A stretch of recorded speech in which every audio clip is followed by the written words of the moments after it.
Hello friends and welcome to my channel. आज हम लोग मॉडर्न हिस्ट्री के कुछ इम्पोर्टेंट क्वेश्चंस को डिस्कस करने जा रहे हैं, जो कि कई बार कई पीसीएस एग्जामिनेशंस में बिहार एसआई एग्जामिनेशन हो या यूपी एसआई एग्जामिनेशन है, इसमें ये सब प्रश्न पूछे जा चुके हैं और कई बार ये रिपीट भी हुई हैं।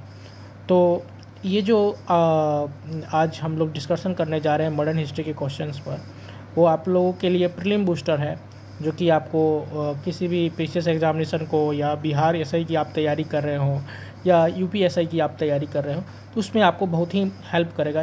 यहाँ तक कि ये क्वेश्चन रेलवे में या एसएससी में भी पूछे जा सकते हैं। तो आज चलते हैं हम अपने डिस्कशन की ओर। और जो हमारा पहला प्रश्न है वो है कि फराजी जो मूवमेंट था वो किसने चलाया था। तो हु बिगेंस द फराजी मूवमेंट, तो इसका सही जवाब है हाजी सरायतुल्ला। दूसरा प्रश्न है who invite Mahatma Gandhi to Champaran, यानी कि महात्मा गांधी जी को चंपारण किसने निमंत्रित किया था, बुलाया था, आमंत्रित किया था। तो इसका सही जवाब है राजकुमार शुक्ला। तीसरा प्रश्न who wrote the book poverty and un British rule in India, तो इसका सही जवाब है दादा भाई नौरोजी। उसके बाद चौथा प्रश्न जो है who raise the flag of independence at the Congress session of 1929 का जो कांग्रेस का सेशन था, उसमें फ्लैग ऑफ इंडिपेंडेंस को किसने रेज किया, किसने कहा कि कंप्लीट इंडिपेंडेंस और पूर्ण स्वराज की घोषणा किसने की थी, तो पंडित जवाहरलाल नेहरू ने। पांचवा प्रश्न who among the following did not रिवेल against the British east India company control over them, खुद पर ब्रिटिश ईस्ट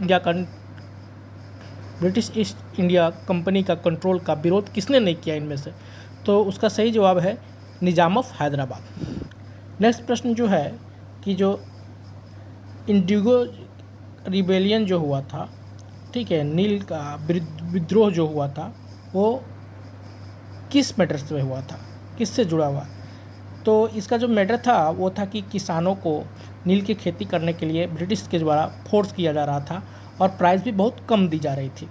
तो और किसान जो है वो नील की खेती करना नहीं चाहते थे, क्योंकि एक तो प्राइस जो है वो बहुत कम दी जा रही थी, कीमत बहुत कम दी जा रही थी, और जो नील की खेती करने से जो ज़मीन का उपजाऊपन होता है, फर्टिलिटी होता है, वो भी क्या होता था, वो भी कम हो रहा था, वो भी स्पॉइल हो रहा था।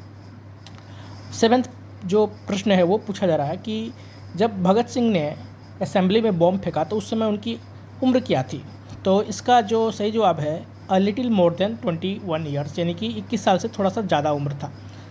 आठवां प्रश्न जो है क्वेश्चन जो है वो है कि महात्मा गांधी के किस सत्याग्रह के कारण, ठीक है, जलियांवाला बाग कांड हुआ था। तो हम जैसे कि हम जानते हैं कि 1919 में रॉलेट एक्ट आया था, जो कि काला कानून था। इसके विद्रोह में गांधी जी ने सत्याग्रह ऑर्गेनाइज किया था और हिंद केसरी का भी उपाधि जो दिया गया था वो भी उन्होंने वापस कर दिया था। तो जो ये है, इसी के विद्रोह में इस कानून के विद्रोह में गांधी जी ने क्या किया था कि रॉलेट सत्याग्रह चलाया था, जिसका फलस्वरूप क्या हुआ, जिसका ये हुआ, इसके आउटकम ये हुआ कि जलियांवाला बाग कांड हुआ और हज़ारों लोग इसमें मारे गए जनरल डायर के गोलियों से। उसके बाद नेक्स्ट प्रश्न जो है वो है कि which of the following was the first satyagraha of Gandhi ji, Gandhi ji का पहला सत्याग्रह क्या था, कौन सा था, तो इसका सही जवाब है चंपारण मूवमेंट, जो कि मैंने पहले ही बताया था कि राजकुमार शुक्ल जी ने उनको चंपारण बुलाया था। और यहाँ पर 3 कठिया सिस्टम था, तो 20 कट्ठा में से 3 कट्ठा में उनको नील की खेती करनी थी, वो था। तो इसी के लिए गांधी जी को राजकुमार शुक्ल ने बुलाया था कि ताकि किसानों का जो दयनीय स्थिति है उस चीज़ के किसानों के फेवर में ब्रिटिश के अगेंस्ट आवाज़ उठाए। और अगर जानना है कि गांधी जी का सत्याग्रह पहले कौन हुआ, उसके बाद कौन, तो उसका एक फार्मूला है, उसका है कि के एक फार्मूला, सी फॉर चंपारण सत्याग्रह, उसके बाद ए फॉर हो गया आपका अहमदाबाद सत्याग्रह, और के से हो गया खेड़ा सत्याग्रह।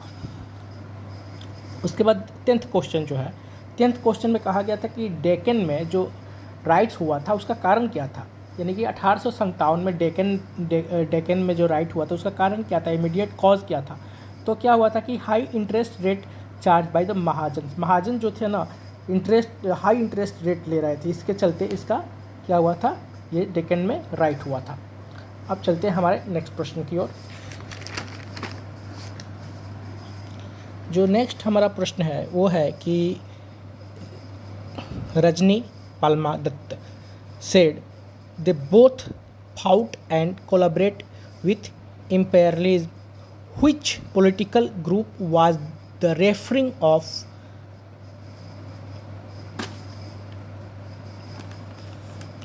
to? तो ये जो रजनी पाल्मा दत्त हैं, ये जो ये कथन उन्होंने कहा था, ये किसके लिए कहा था? तो ये इंडियन नेशनल कांग्रेस के लिए कहा था उन्होंने। अब हमारा नेक्स्ट प्रश्न जो है वो 12 है, उसमें क्या है कि which of the following was not a nationalist newspaper? इनमें से कौन राष्ट्रवादी न्यूज़पेपर नहीं था? तो द टाइम्स ऑफ इंडिया जो है वो नेशनलिस्ट न्यूज़पेपर नहीं है था। अब यहाँ पर दिया गया है न्यूज़पेपर और उसके एडिटर्स के नाम। तो जैसे कि द हिंदू के एडिटर का नाम जो है जी सुब्रमण्यम अय्यर है। उसके बाद केसरी के जो एडिटर हो गए वो हो गए बाल गंगाधर तिलक जी। उसके बाद बंगाली का जो न्यूज़पेपर जो था उसके एडिटर थे सुरेंद्र नाथ बनर्जी। उसके बाद डी में हो गया हिंदुस्तानी न्यूज़पेपर है, इसके जो एडिटर हैं उनका नाम है गंगा प्रसाद वर्मा। ई नंबर में है सुधारक, इसके न्यूज़पेपर है गोपाल कृष्ण गोखले। अब बढ़ते हैं अगले प्रश्न की ओर जो कि 14th है। Which of the flowing principally state was not annexed by the British? यानी कि ब्रिटिश ने इनमें से किस प्रिंसिपली स्टेट पर कब्जा नहीं किया था? तो इसका सही उत्तर हुआ ग्वालियर। अब हम बढ़ते हैं अगला 15 क्वेश्चन में। इसमें हम लोग क्या बताएंगे कि एक तरफ सोसाइटी या एसोसिएशन का नाम है और दूसरी तरफ उसके फाउंडर या पब्लिशर के नाम है। तो सबसे पहले ए में है प्रार्थना समाज। प्रार्थना समाज जो है ये 31 मार्च 1867 में इसको इंट्रोड्यूस किया गया था। किसके द्वारा? आत्माराम पांडुरंग के द्वारा। और ये जो था, ये प्रार्थना समाज जो जुड़ा हुआ है धार्मिक और सामाजिक सुधार का जो ये चलाया गया था, मुहिम चलाया गया था, उससे ये जुड़ा हुआ है। उसके बाद बी नंबर में है यंग इंडिया। तो जैसा कि यंग इंडिया जो है इसके जो फाउंडर है वो 1916 में, इसका फाउंडर जो थे वो लाला लाजपत राय ने 1916 में इसका फाउंड किए थे। न्यूज़ ये जो था वीकली पेपर था या जर्नल था। और आगे चल के 1919 से लेकर 1931 तक इसका पब्लिकेशन चलाया महात्मा गांधी ने।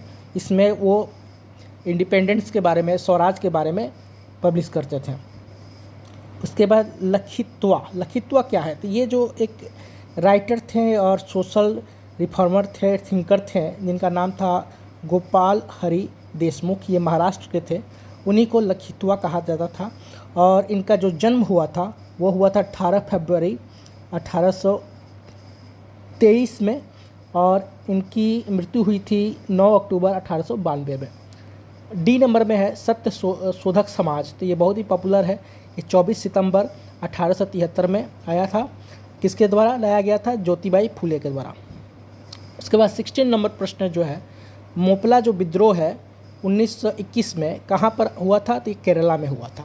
17th प्रश्न जो है, 17वां जो प्रश्न है, स्वदेशी मूवमेंट टूक प्लेस इन इंडिया ड्यूरिंग। स्वदेशी मूवमेंट कब हुआ था? तो ये जब बंगाल का विभाजन किया गया था, पार्टीशन ऑफ बंगाल हुआ था 1905 में, उसी समय स्वदेशी मूवमेंट चलाया गया था। ये एंटी बंगाल पार्टीशन एजिटेशन था। अब बढ़ते हैं हमारे अगले प्रश्न की ओर। 18th जो है 18वां नंबर प्रश्न है, who establish imperial cadet corps? Imperial cadet corps का जो एस्टेब्लिशमेंट किसने किया था, एस्टेब्लिश किसने किया था? तो लॉर्ड कर्जन ने इसको एस्टेब्लिश किया था। उसके बाद 19th प्रश्न जो है हमारा, declaration of partition of Bengal was कब डिक्लेयर किया गया था बंगाल के पार्टीशन को? तो 19 जुलाई 1905 को। नाउ 20वां जो हमारा प्रश्न है वो है, who was given the life punishment for the murder of Colonel Wyllie. Colonel Wyllie के मर्डर के केस में किसे लाइफ पनिशमेंट दिया गया था, मृत्युदंड दिया गया था, तो वो है मदन लाल धिंगरा। 21 नंबर प्रश्न जो हमारा है वो है कि the post of Indian high commission was created by which act. किस एक्ट के द्वारा इंडियन हाई कमीशन पोस्ट को किया गया था, क्रिएट किया गया था? तो गवर्नमेंट ऑफ इंडिया एक्ट 1919 के द्वारा। अब हमारा नेक्स्ट प्रश्न है 22 वाला। Indian National Congress did not take part in which round table conference. इनमें से किस राउंड टेबल कॉन्फ्रेंस में इंडियन नेशनल कांग्रेस ने पार्टिसिपेट नहीं किया गया था? पहला ऑप्शन है फर्स्ट एंड सेकंड, दूसरा ऑप्शन है हमारा फर्स्ट एंड थर्ड, और तीसरा ऑप्शन है सेकंड। तो हम जैसे कि जानते हैं कि सेकंड जो कॉन्फ्रेंस हुआ था उसमें महात्मा गांधी गए थे, लेकिन पहला और तीसरा में INC यानी कि इंडियन नेशनल कांग्रेस पार्टिसिपेट नहीं किया था। नेक्स्ट 23 जो प्रश्न है वो है कि who had been participated in all 3 round table conference. मतलब तीनों राउंड टेबल कॉन्फ्रेंस जो में किसने पार्टिसिपेट किया था? तो इसमें डॉक्टर भीमराव अम्बेडकर जी ने पार्टिसिपेट किया था। उसके बाद 24 जो प्रश्न है वो है Mahatma Gandhi president over the which INC session. मतलब इंडियन नेशनल कांग्रेस का कौन सा सेशन को महात्मा गांधी ने मतलब उसमें प्रेसिडेंट एज ए प्रेसिडेंट उनको सेलेक्ट किया गया था? तो वो है बेलगाम कर्नाटका का सेशन था कांग्रेस का, जो कि 1924 में हुआ था। ये एकमात्र सेशन है कांग्रेस का जिसमें कि महात्मा गांधी ने पार्टिसिपेट किया था एज ए प्रेसिडेंट। उसके बाद 25 नंबर क्वेश्चन है who was not a member of cabinet mission. Cabinet mission जो आया था मार्च से जून के बीच में, मार्च में आया था, जून तक रहा, 1946 में आया था, इसमें कौन नहीं था? तो हम जानते हैं कि इसमें थे लॉरेंस थे, पैट्रिक लॉरेंस थे, स्टेफन थे और ये एवी अलेक्जेंडर थे, बट इसमें ओवेल्स नहीं थे। ओवेल्स इसमें नहीं थे, यानी कि बी ऑप्शन है जो कि आपका सही होगा। Question number 26 who wrote the pamphlet now and never. Now and never pamphlet को किसने लिखा था? तो रहमत अली ने लिखा था। 27 हु डिक्लेयर्ड सती इलीगल। तो सती को इलीगल किसने किया था? तो जैसे कि हम जानते हैं कि 1829 में विलियम बेंटिक ने इलीगल कर दिया था सती। उसके बाद 28 प्रश्न जो है हमारा वो the department of state was establish under whose headship. कौन इसके हेड थे डिपार्टमेंट ऑफ स्टेट के? तो इसके जो हेड थे सरदार पटेल जी। उसके बाद 29 हमारा जो क्वेश्चन है who among the flowing year Santhal revolt occur. Santhal revolt किस सन में हुआ था? तो 1855 और 56 में हुआ था। अब बढ़ते हैं हमारे नेक्स्ट क्वेश्चन की ओर। हाँ, जो 30 हमारा जो क्वेश्चन है वो है कि in which year Surendra Nath Banerjee was eliminated from the Indian civil service. Indian civil service से सुरेंद्र नाथ बनर्जी जी को कब एक निष्कासित कर दिया गया था, उससे निकाल दिया गया था? तो 1869 में उन्हें ICS इंडियन सिविल सर्विस से हटा दिया गया था। अब हमारा 31वां जो प्रश्न है वो है who was known as the father of diarchy. Father of diarchy किसे कहते हैं, यानी कि द्वैध शासन का जनक किसे कहते हैं? तो इसका सही जवाब है sir Lionel Curtis. Sir Lionel Curtis को कहा जाता है। बट अगर कहीं क्वेश्चन पूछा जाए कि who is the father of dual system यानी कि द्वैत शासन का जनक किसे है? तब यहाँ पर आएगा रॉबर्ट क्लाइव, जो कि 1765 से लेकर 1772 तक, ये बक्सर का युद्ध के बाद का सब है। और वो उन्होंने बंगाल में द्वैत सिस्टम यानी कि ड्यूल गवर्नमेंट सिस्टम इंट्रोड्यूस किए थे। और ये जो है ना डायरची सिस्टम 1919 में लाया गया था, ठीक है। और वो ड्यूल सिस्टम लाया गया था 1765 से लेकर 1772 तक। तो ये दोनों में कन्फ्यूज़न नहीं होना है, ठीक है। अब बढ़ते हैं हम नेक्स्ट क्वेश्चन की ओर। जो नेक्स्ट हमारा जो क्वेश्चन है वो है कि अखिल भारतीय किसान Congress was founded in. Akhil Bharatiya किसान का जो फॉर्मेशन कब हुआ था? तो ये 1936 AD में हुआ था। अब बढ़ते हैं हमारे अगले क्वेश्चन की ओर। Birsa was captured well asleep on. Birsa जब सोए हुए थे तो उनको ब्रिटिश अंग्रेज़ों ने पकड़ लिया, कैद कर लिया। कब किया था? तो 3 फरवरी 1900 को उनको पकड़ लिया गया था। उसके बाद हम बढ़ते हैं 34वां प्रश्न की ओर। Who was elected the first president of All India Kisan Sabha eight Lucknow इन 1936? 1936 में ऑल इंडिया किसान सभा का प्रेसिडेंट किसे चुना गया था? तो इसका सही जवाब होगा स्वामी सहजानंद सरस्वती। अब हम बढ़ते हैं 35वां सवाल की ओर। Sir Michael O'Dwyer was shot dead on 13 March 1940 in London by, यानी कि माइकल ओडायर को किसने गोली मार दिया था 13 मार्च 1940 को? तो इसका सही जवाब होगा उधम सिंह। अब बढ़ते हैं हम 35वां सवाल की ओर, जो कि है which among the following viceroy period the title Rai Bahadur और खान बहादुर वाज बिगन? राय बहादुर और खान बहादुर टाइटल किस वॉइसरॉय के पीरियड में इंट्रोड्यूस किया गया था? तो इसका सही जवाब है लॉर्ड लिटिल। लॉर्ड लिटन जो है ये इसका सही जवाब हुआ। और ये 1911 में, जबकि वो साल था जब पहली बार दिल्ली दरबार बैठा था। और लॉर्ड लिटन ही हैं जिन्होंने वर्नाकुलर प्रेस एक्ट और आर्म्स एक्ट को इंट्रोड्यूस किया था। मतलब इसको जो कि मतलब एज ए लॉ इनेक्ट किया था। वर्नाकुलर एक्ट और ये आर्म एक्ट को जो है ना, ये किस में इनेक्ट हुआ था? एज ए लॉ इनेक्ट हुआ था। किसके द्वारा? लॉर्ड लिटन के पीरियड में। अब 37 प्रश्न की ओर हम पढ़ेंगे। Who was the PM of England when the Montagu Chelmsford act was passed in 1919? Montagu Chelmsford act 1919 जब लागू किया गया था तो इंग्लैंड के प्रधानमंत्री उस समय कौन थे? इसका सही जवाब होगा लॉयड जॉर्ज। लॉयड जॉर्ज सही जवाब है। अब हम बढ़ते हैं नेक्स्ट प्रश्न 38 की ओर। Who joined Subhash Chandra Bose to found All India Forward Bloc and actively associate with INA movement? तो इसका सही जवाब होगा सीलभद्र याजी। अब बढ़ते हैं हमारे नेक्स्ट प्रश्न की ओर। जो नेक्स्ट प्रश्न है, who is regarded as the mother of Indian revolution? The mother of Indian revolution किसे कहा जाता है? इसका सही जवाब है मैडम विकाजी रुस्तम कामा। अब हम बढ़ते हैं हम नेक्स्ट प्रश्न की ओर। ये 40वां प्रश्न है। The first Indian elected to the British house of common was Dadabhai Naoroji who contested on the ticket of, यानी पूछा जा रहा है कि दादा भाई नौरोजी जो थे ये पहले इंडियन थे जो कि ब्रिटिश हाउस ऑफ कॉमर्स में चुने गए। और इस किस पार्टी के टिकट से चुने गए थे? तो लिबरल पार्टी के टिकट से चुने गए थे। 41 हमारा जो 41 जो प्रश्न है वो पूछ रहा है कि हु ऑर्गेनाइज द खुदाई खिदमतगार इन 1929? 1929 में खुदाई खिदमतगार किसने इंट्रोड्यूस किया था? तो अब्दुल गफ़ार खान ने। 42 हमारा जो प्रश्न संख्या 42 है वो कहता है कि who was the governor general of India during 1857 के समय जो गवर्नर जनरल कौन था? तो इसका सही जवाब होगा लॉर्ड कैनिंग। अब हमारा प्रश्न संख्या 43 जो है वो कहता है कि new lamp for world was a series of article that criticized the Congress for being out of touch with proletariat.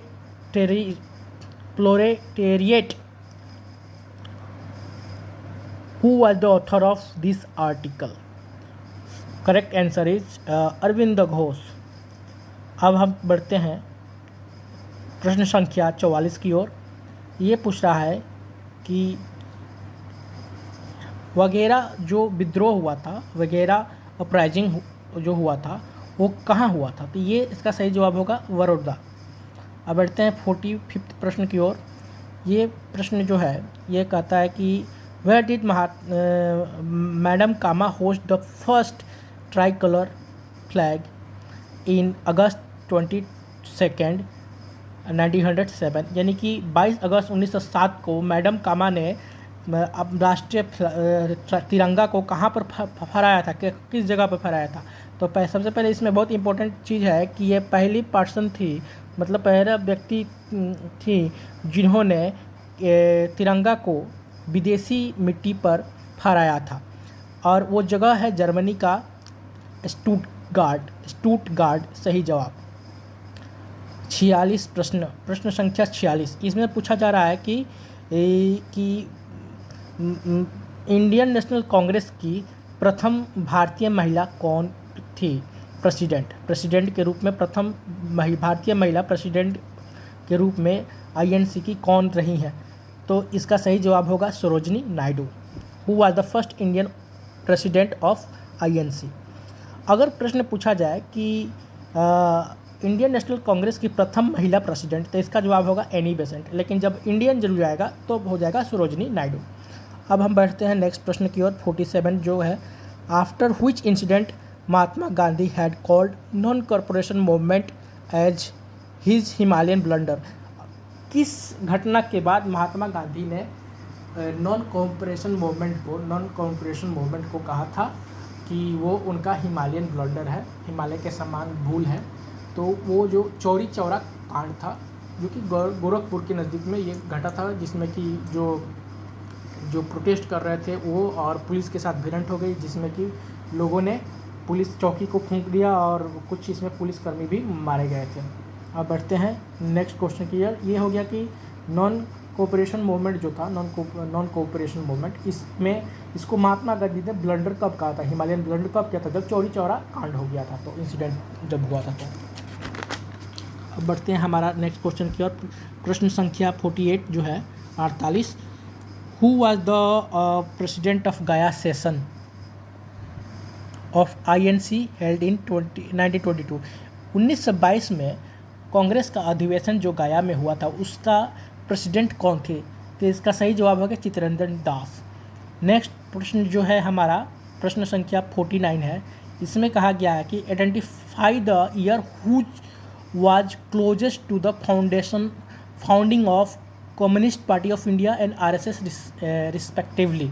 इसमें कहा गया है कि आप सबसे नज़दीक निकटम आप ये ईयर सेलेक्ट करें जो कि दर्शाता हो कि कम्युनिस्ट पार्टी और का फाउंडेशन समय और आरएसएस का फाउंडेशन समय।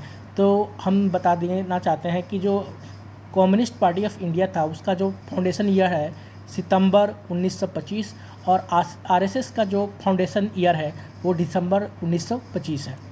अब हम नेक्स्ट क्वेश्चन की ओर बढ़ते हैं, जो कि हमारा आखिरी प्रश्न है 50वां। ये जो प्रश्न है इसमें हम बताएंगे कि ये प्रश्न पूछ रहा है कि Nehru report was drafted bye a committee headed by. Nehru report को जो ड्राफ्ट किया गया था, उस कमेटी का हेड कौन थे? तो इसका सही जवाब है मोतीलाल नेहरू। और ये जो नेहरू रिपोर्ट था, इसका सब्जेक्ट क्या था? तो कॉन्स्टिट्यूशन अरेंजमेंट इन इंडिया, जो संवैधानिक अरेंजमेंट जो था ना भारत का, उस पर चर्चा किया गया था।